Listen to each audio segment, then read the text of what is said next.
think probably one of the most famous Apache stories would be Jugram Fort. That was an operation back in 2006. The Royal Marines had done a deliberate operation with Apaches from 656 Squadron of 4 Regiment Army Air Corps in support in the overhead.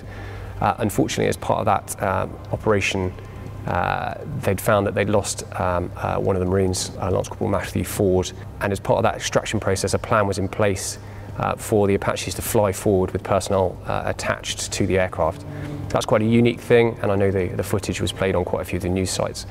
Quite a dangerous thing as well. We don't do it routinely, but in essence, you would sit on the winglet of the aircraft itself, the wings on the side, and attach yourself by carabiner to some hard points on the aircraft. Pretty dangerous, pretty scary side of things, especially when you're landing in dust, potentially under fire from the enemy.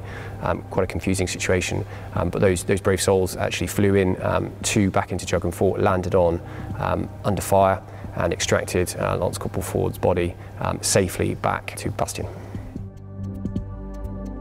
Much like Operation Herrick, the Attack Helicopter Force are very proud of their heritage and the operations they've conducted thus far. One of those is Operation Ellamy in 2011, where 656 Squadron of 4 Regiment Army Air Corps deployed on board HMS Ocean in support of forces in Libya. The book, which has actually been written by a number of those personnel, is actually out now and a very, very good read. Actually, I can fully recommend it.